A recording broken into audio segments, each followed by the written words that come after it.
Bienvenue sur le sentier roman de Rennes au Mont-Saint-Michel.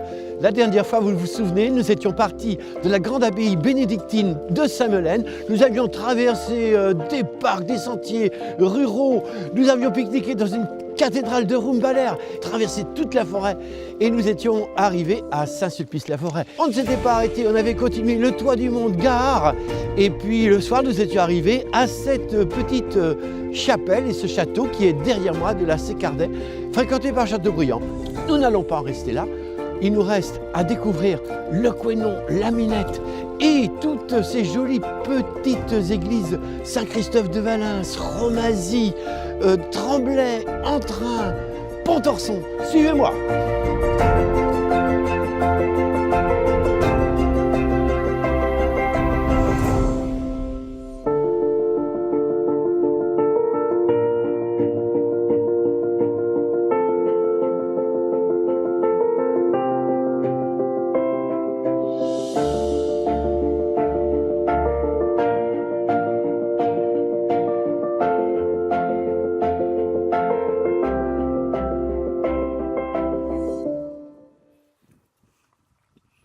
Nous étions exactement 100 par ce frais matin de décembre à nous engager sur les chemins ruraux qui conduisent de la Sécardet au Couesnon, en passant par un joli village, le village de la Louinet, et son petit four qui ressemble finalement à une abside, un petit chœur roman.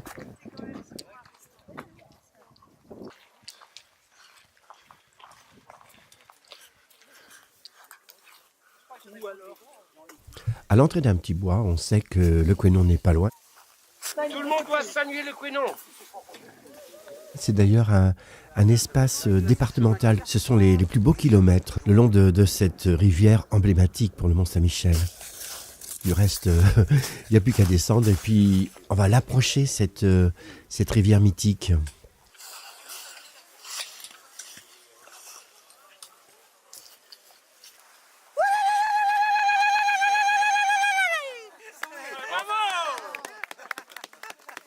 On est même en train de le franchir, bien sûr. Il y a différentes possibilités qui sont données. Il y a plusieurs passerelles. On peut soit longer le plateau d'un côté. Moi, j'ai préféré longer la rivière le plus longtemps possible. J'avais l'impression que c'était une marche romane parce que au XIe, XIIe siècle, j'imagine que comme ça, on suivait les rivières. C'était finalement l'itinéraire le plus sûr. Avant, il faut absolument que le groupe entende, perçoive la petite rumeur des cerfs. On ne partira pas avant que tout le monde l'y entende.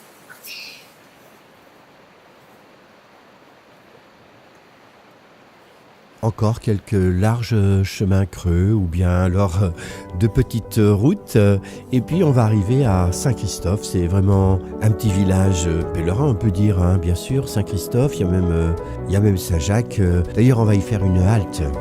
Saint-Christophe fait partie de la trentaine de villages en Bretagne qui ont reçu le label patrimoine rural. C'est d'ailleurs bien mérité avec ces petites maisons de granit clair rassemblées autour de l'église médiévale. Je sais qu'on va être bien accueillis car je connais de longue date Pierre Gall dans la ferme et juste à côté de l'église. Bonjour Roger. Bonjour Pierre. Tu nous as bien accueillis dans ta grange. Il paraît que c'était encore les restes du mariage de Solène, tous ces draps qu'il y avait. Profiter de l'opportunité. Bah oui. Hein? D'accord, alors on a des choses à voir dans ta belle église. Ok, je te suis. Enfin, moi je suis content toujours de venir à l'église de Saint-Christophe. D'ailleurs, je suis de Saint-Thomas-du-Cormier, on est quand même du même canton. Hein. Ah oui. C'est vraiment le type de petite église comme on les aime en Ille-et-Vilaine. Tu sais qu'on n'en a pas tant que ça en fait. Hein, des églises aussi charmantes qui traversent le temps avec des points forts, le XIIe siècle. Pierre, toi, tu es quand même le voisin de l'église. Qu'est-ce que tu fais avec cette église? J'aime découvrir l'architecture, étant passionné de l'histoire de la commune depuis plusieurs années. Ouais. Donc, je fais découvrir aux voyageurs. Alors, pour le moment, elle est ouverte tous les jours, non? Pas tous les jours, le dimanche. Le dimanche, Le tu l'ouvres. dimanche, et ceux qui veulent venir la visiter peuvent s'adresser, je crois. Oui, oui, oui. Et en fait, c'est vraiment un cadeau à offrir aux marcheurs. Cette église, regarde Saint-Jacques qui est là, Saint-Christophe, patron des marcheurs qui marchent dans l'eau, hein, quand il pleut. Hein. Et puis Saint-Jacques de Compostelle, c'est bien connu.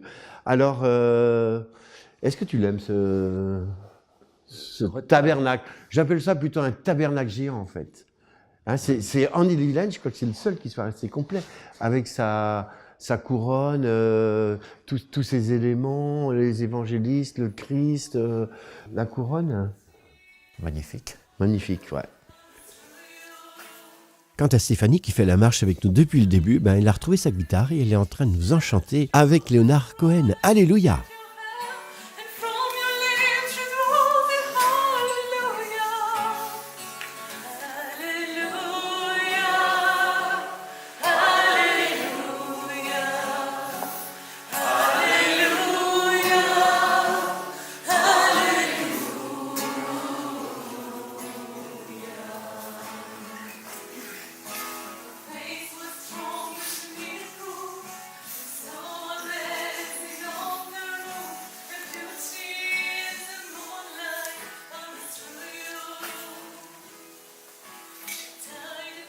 Bon, c'est vrai qu'on crée un petit peu l'événement dans Saint-Christophe.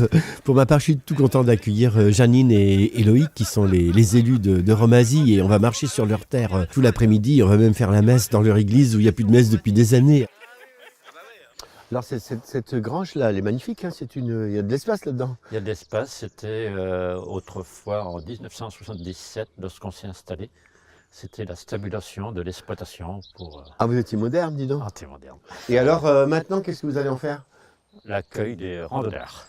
Ah, c'est pour l'accueil des randonneurs, quand il L'accueil pleut, des par randonneurs. exemple. Quand il pleut. Ouais, on était quand même déjà 120 dedans quand on est passé 120, nous autres. et il y avait encore de la place. Il y avait encore de la place, oui. On peut se mettre combien? 300? C'est le fait d'accueillir les autres. Ah oui. Le fait d'accueillir des marcheurs ou d'autres personnes. J'aime bien ça. C'est mieux que d'aller traire les vaches, finalement. C'est mieux aussi. Oui. C'est mieux, oui. Les Les randonneurs, ça met de la gaieté dans le bourg. Hein. Ouais. On se recycle. Ah oui. On change. Oui, oui. Hein, donc on est parti sur une autre problématique. C'est vrai que le monde rural a toujours eu la valeur de l'accueil, en fait. Hein. Ouais. Et moi, je pense à ma mère, c'était comme ça. On accueillait des gens de passage. C'est une richesse qu'il faut C'est une richesse à partager. partager. Ouais. Et puis quand on a une grange avec capacité de 300 personnes, c'est comme un trésor aussi sur le chemin du Mont-Saint-Michel. Hein. Il a de l'avenir. Il y a de l'avenir. Il faut le... Écoute, on va... Attention au passage du truc pour les landos. Ah oui, d'accord.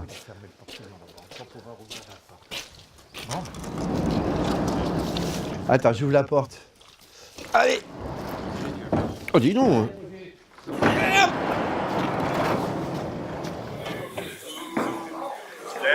Seigneur, donnez aux hommes par ce pain mangé dans la joie de se sentir sous le ciel comme des frères sous votre toit. Tout regaillardi, nous reprenons le chemin. On va vers la Minette, mais sur le passage, on salue le chêne de la Liberté. Bien sûr, il y en a beaucoup en Ille-et-Vilaine, mais celui-là, il a une beauté particulière en fait. Vous avez ici des républicains ont fait la révolution de la République française. On va bientôt rencontrer la Minette. En fait, la Minette, c'est encore plus spectaculaire que le Couesnon parce que c'est une rivière qui ne manque pas de tonus, vous allez voir.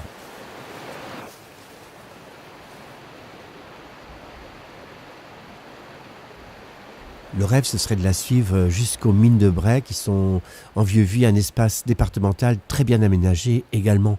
Mais pour le moment, on ne sait pas très bien comment faire. Alors, on a obtenu exceptionnellement de traverser la Minette à la hauteur de 2 moulins à papier du XVIe, XVIIe siècle.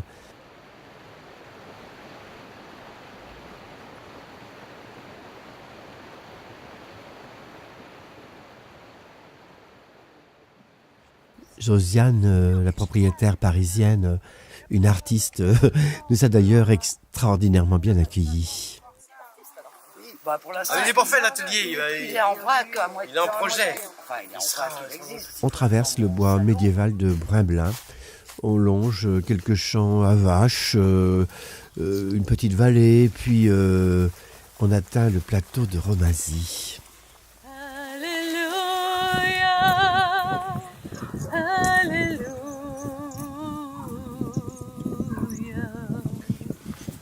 Il faut savourer celle-là parce que c'est quand même beau là, le plateau. On arrive. J'aime beaucoup la vue qu'on a de la croix L'Écuyer. C'est une croix qui a été dressée en 1810 par un couple. Vous imaginez, 1810, ils ont traversé l'Ancien Régime, la Révolution, ils sont pendant l'Empire. Ils sont contents d'avoir survécu à tout ça. Romazy, c'est très important pour nous en fait, parce que c'est là que notre sentier roman rejoint le sentier officiel, enfin pour le moment officiel, européen, entre le Mont-Saint-Michel et Saint-Jacques-de-Compostelle. Et c'est juste à mi-chemin de notre parcours. Et puis la petite église est quand même drôlement sympa et les gens de Romazy très accueillants.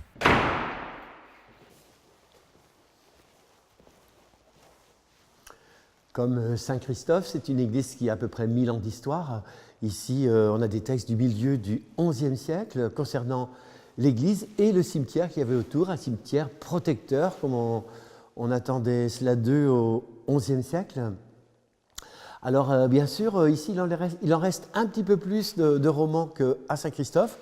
Toute la nef est romane, mais on y a ajouté 2 chapelles au XVIIe siècle, et puis finalement, le chœur a été refait au XVe siècle, puis à la fin du XVIIIe siècle. C'est à ce moment-là qu'on a repris le magnifique retable Louis XIV. Alors, ce retable, il a une particularité, c'est qu'il y a 2 statues de Pierre et Paul avec des reliques, mesdames, messieurs, des ossements de Saint-Pierre et Saint-Paul, authentifiés par un cardinal de Rome. Un des personnages les plus importants de cette église, c'est bien sûr ce chevalier de Montmoron, probablement du XIVe siècle.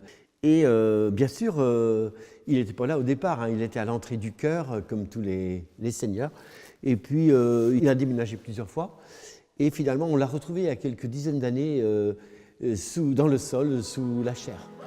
À la fin de chaque étape, j'avais risqué une messe que j'appelais une messe pèlerine. Alors, bien sûr, personne n'était obligé de venir, mais en fait, ils venaient presque tous. Et à Romazy, en particulier, puisque ça faisait des années qu'il n'y avait pas eu de messe à Romazy. Alors, je dis à Jean-Claude du bistrot de la Goninette, excellent au passage, Jean-Claude, je vais t'amener des clients pendant la messe. Et il me dit, mais pas question, parce que moi, je ferme mon bistrot et je viens à la messe. Allons dans la paix et la joie du Seigneur. Et chantons de tout notre cœur.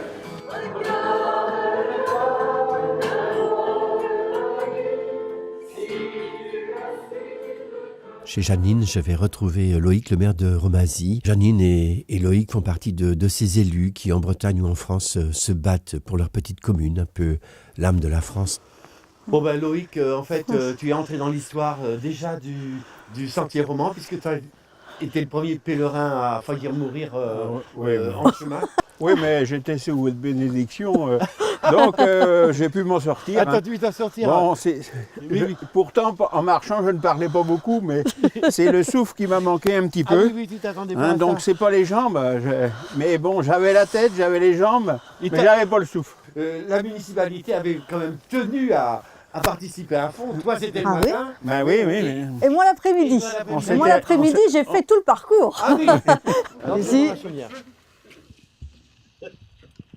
Rentrée. Loïc, tu représentes un petit peu tous les maires qui nous ont accueillis sur ce sentier. Et donc, qu'est-ce que ça fait d'être traversé par un sentier qui pourrait être un sentier européen? Bien, ça permettra pour nous effectivement de faire découvrir notre commune. Bon, effectivement, la commune de Romazy est à mi-chemin entre Rennes et le Mont-Saint-Michel. On est à la croisée de plusieurs territoires. Pour toi, Janine, c'est un combat de se battre pour une petite commune comme Romazy, un combat ou un bonheur? C'est un bonheur, il n'y a pas de problème, mais c'est vrai que moi aussi, comme Loïc, je suis très attachée à notre petite commune. Et on essaie, le Sentier Roman, c'est quelque chose qui va nous aider justement à développer un peu le tourisme, si je puis dire, à pouvoir ouvrir notre église aux habitants et à tous nos pèlerins. Ouais. Donc on va faire en sorte de les accueillir le mieux du monde. Hein. Il n'y a pas de problème. Aujourd'hui, je crois que c'est les mairies qui sont chargées de garder l'humanité et l'âme d'une commune. Oui. Pour ça, à la campagne, c'est comme ça, tous les gens se connaissent, les gens existent à la campagne, ils sont peut-être un peu susceptibles, on existe plus ou moins qu'un autre, etc. Mais s'il n'y a pas des personnes qui se battent pour que les gens se rencontrent et résoudre tous ces problèmes de survie et de vie, ben à ce moment-là, la France est un pays urbain comme partout et tout ce qui a fait la France s'éteint, quoi. Donc ce ne sera pas en Romazy, je pense. Non, mais enfin, Non, Janine non, on fait tout. À travers ce sentier, Romazy va être un peu une plaque tournante, quoi. En fait, Voilà. c'est quelque chose qui te fait du bien. Oui, ça m'a fait beaucoup de bien. Oui, ça m'a fait beaucoup de bien que Romazy va revivre, disons. Hein. Ouais. Hein, c'est pour ça que je t'avais demandé s'il était possible de refaire une messe pèlerine Oui. tous les ans pour que bien les gens se Écoute, mettent le c'est Sentier promis. Roman. Oui. C'est gentil. Ça va, pour qu'on ait le d'accord du curé, bien entendu. Ah oui, Voilà, oui, c'est bien ça. sûr. On travaillera avec l'équipe paroissiale, avec Parce tout que le nous, on monde. n'aime mais pas c'est les vrai conflits, que- hein. Non, mais c'est vrai que ça fera une petite habitude à conserver tous les ans. Ils sauront que c'est à Romazy, il y a ça. Eh bien, Romazy, nous avions marqué une fin d'étape. Nous nous retrouvons un mois après, au même point, un peu avant l'aube. Et nous marchons sur un sentier d'ailleurs très agréable parce que ça longe le Couesnon, mais au pied du plateau de Romazy. On va bientôt approcher de Rimou, qui est un village très ancien, puisque à l'époque gauloise, il y avait là un grand marché, paraît-il.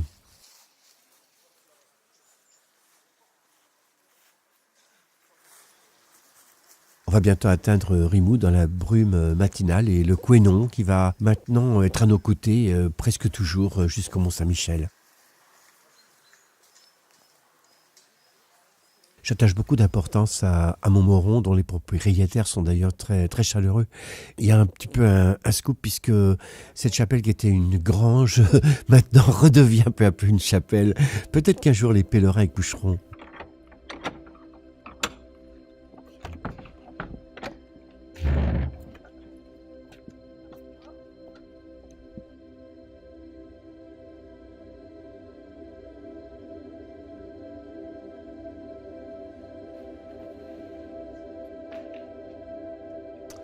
Nous sommes ici devant une des perles du patrimoine du temps de Louis XIII, une chapelle faite par des architectes qui nous venaient de Dinan, les Poussins. Ils ont travaillé à la cathédrale de Saint-Malo, par exemple.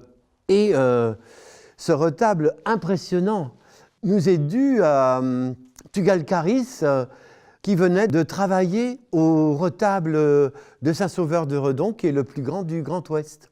Bien sûr, il manque des pièces parce qu'elle a été convertie depuis très très longtemps en grange et ça ne fait que très peu de temps qu'elle a retrouvé son élévation d'origine. Et dans la bataille, eh bien, toutes les colonnes de marbre rose et noir qui faisaient le charme de ces retables ont disparu.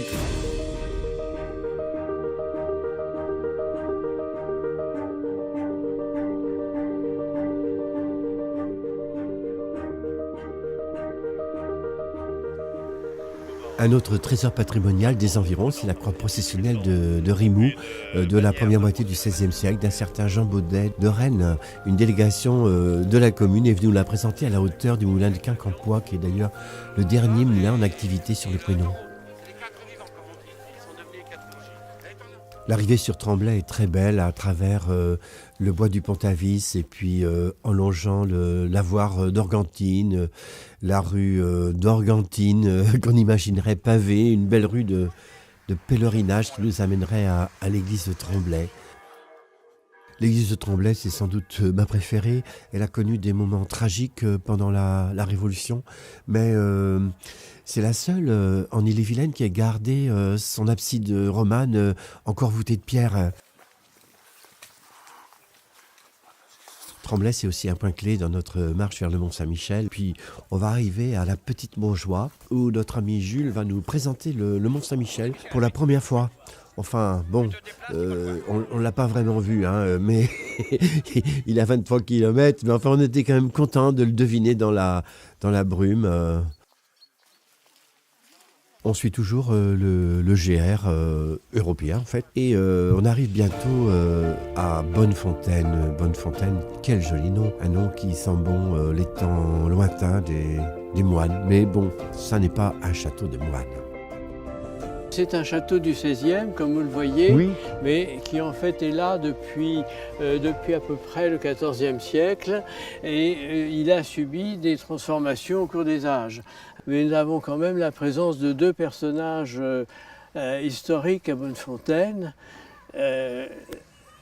La duchesse Anne, Oui, qui, dit-on, est venue ici en 1505.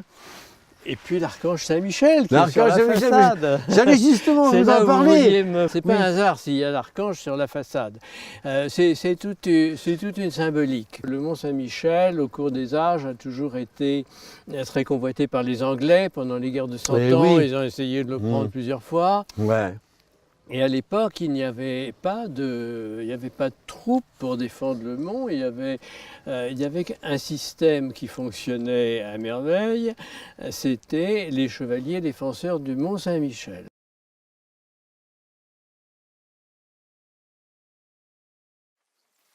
Bonnefontaine est quand même un des plus beaux châteaux du pays de Fougères. De là, Entrain est tout proche et d'ailleurs il est temps d'aller manger. Alors on a eu de la chance, on a été accueillis royalement dans le Cercle Entraînais, qui est une œuvre assez originale de l'architecte Laloy. On avait grossi, entre-temps on était maintenant 130 et c'était vraiment bien agréable de se retrouver bien au chaud et puis de déguster les produits du terroir.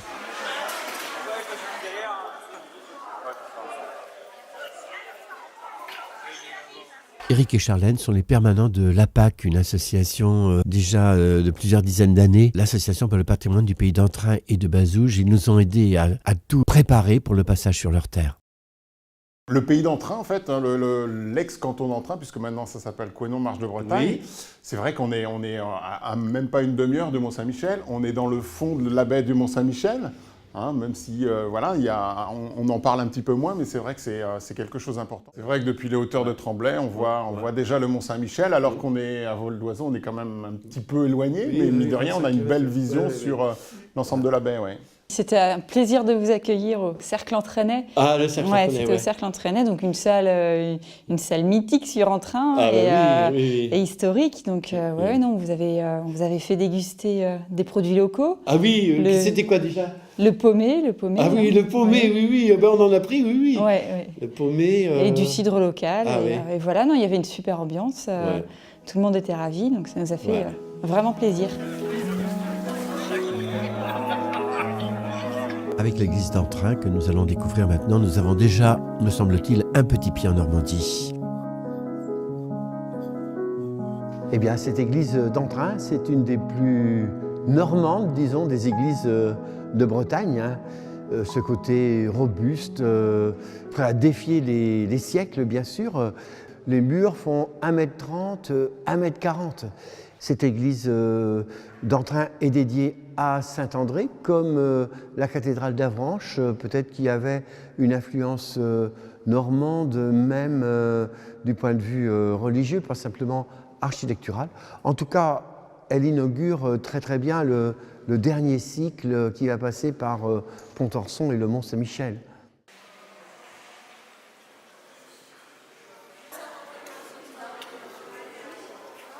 Aussitôt passé l'église, nous revoilà dans la nature et puis après on longe la jolie rivière de l'Oisance qui se jette dans le Couesnon tout près d'ici. Après, c'est une route un petit peu rectiligne, mais où on débite, il n'y a pas de voiture.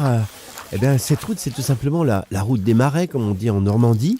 Cette route, c'est ce qui reste du tramway en fait, de Rennes au Mont-Saint-Michel. D'ordinaire, à cette période, eh bien, il y a de l'eau partout, hein, et la route est juste au ras de l'eau. Bien, cette année-là, l'eau n'était pas au rendez-vous. J'ai décidé d'en profiter pour traverser le marais à pied sec. Sur ces terrains très plats, on ne sait pas exactement quand est-ce qu'on passe de Bretagne en Normandie.